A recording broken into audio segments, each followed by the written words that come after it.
Hi friends, welcome to my channel. I'm glad that I'm covering up topics which most of them would not like to cover up because people don't like to listen to raw truth or honest, जो भी clear cut what you can see, you know. In front of you but हाथ कंगन को RC क्या मतलब अगर तुम्हें जो दिखता है उसके लिए मिरर की क्या जरूरत तुम्हें why do you need all these spiritual gurus self help books and these therapist because we cannot work on ourselves then people are said they are there to guide us they're not there to guide you they are there to mislead you maybe अगर 100% में से 0.2% maybe must be genuine they will just deplete your resources, your time, your energy, your money. Your relationship will be ruined listening to all these kind of unwanted ज्ञान and unwanted information. Psychology है तो उसके अंदर घुस गए. Then they learn too much of information on different personality disorders and mental illnesses and then they'll feel proud about it. Then self-help books के अंदर घुस के उसके ऊपर एक चर्चा करेंगे. फिर वो यूट्यूब ये वर्कशॉप में भागेंगे यहाँ पे वर्कशॉप वहां पे workshop wellness workshop I don't know what it is spiritual workshops higher vibration aura manifestation vision board astrology sun science 80s and 90s and 2000 में क्रेज था हर कोई पूछता रहता था what is your sun sign मुझे इतना बोर होता था ना सीरियसली आजकल पता नहीं क्या पूछते सन साइन पूछते क्या पूछते इट्स सो बोरिंग और ये मूवीज के बारे में पहले तो it was even the stupidest floppiest movie भी हम लोग एंजॉय करके देखते थे मजा आता था फालतू भी रहता था देखते थे हम लोग क्रिंजी भी रहता था देखते थे हम लोग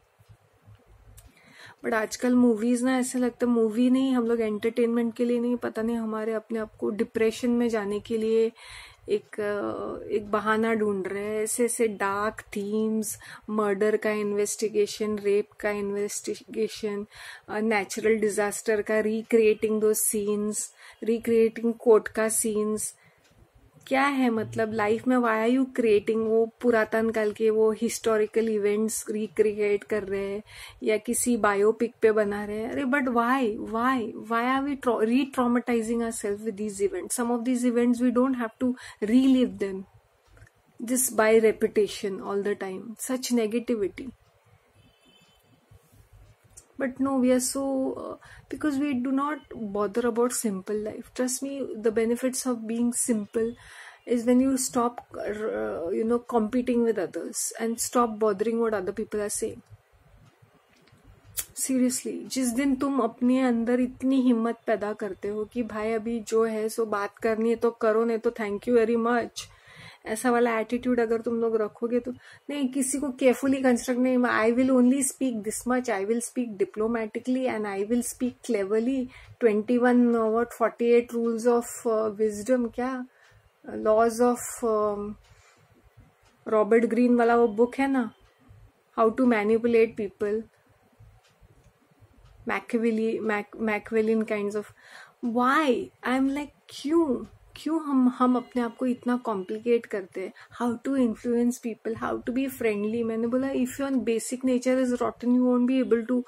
learn you certain things you can not learn you have to adapt you have to unlearn your own old habits and learn new habits you can teach old dog new tricks ये fact है ये हमारे दिल बहलाने के लिए हम एक नाटक नकरा करते रहते that's all stop chasing these idiotic celebrities ये पॉलिटिक्स के ऊपर चर्चा करना यूक्रेन में वॉर इजराइल में वॉर तुम लोग अपने तुम लोग की लिविंग रूम में कंफर्टेबल एसी में आर्मचेयर डिस्कशन करते रहते कुछ उससे कुछ मिलता है कुछ हासिल होता है सब the fear mongering is big time ये इलीट्स ऐसे कभी ऐसे CGI के इमेजेस डालते हैं कि हम लोग ऐसा लगता है पागल हो जाएंगे हॉलीवुड स्टाइल प्रोडक्शन होता है ये न्यूज चैनल्स का अभी how can you say such a thing when people are dying I really wish I could open my mouth and really speak literally with facts but इसका कोई फायदा होने वाला नहीं है people are really blind, deaf and dumb. जहाँ बोलना है वहाँ बोलेंगे नहीं, जो देखना है वो नहीं देखेंगे। बाकी पॉर्न और अश्लील चीजें, घटिया पॉलिटिक्स, ये फालतू की पिक्चर, नेटफ्लिक्स, ये सब देखते रहेंगे। कान सुनने के लिए रैप, घटिया सा गाली गलोच। मुंह भी खोलेंगे तो पूरा रॉटन ही। बस यार, अब ऐसा लगता है कि भगवान हो गया। सीरियसली, इट्स कैसे कैसे, मतलब आने वाले दिन कैसे होंगे पता नहीं। अभी ये सिचुएशन है। गॉट इट ना। Anyway, I don't want to sound, comedy के नाम पे भी ऐसा लगता है क्या है, रिलेशनशिप का मजाक उड़ाते हैं ये जनरेशन के मिलेनियंस और उसके बाद के जो भी जनरेशन एक्स है, उनके लिए हर चीज कॉमेडी में ही है ब्रेकअप है, चीटिंग है, हैविंग अफेयर है, मेंटल इलनेस, चाइल्डहुड ट्रॉमा। मैंने बोला हाँ, इतना आराम से जिंदगी कट रही है, इनकी चाइल्डहुड ट्रॉमा चल रही है। पागल कहीं के। Too much of luxury, too much of comfort, इसलिए आलसी बन गए और नम इन द हेड एंड डम, स्टूपिड। अब मैं कोसना बंद कर देती हूँ। प्लीज मुझे अपने वैल्यूबल फीडबैक दे दो, ठीक है।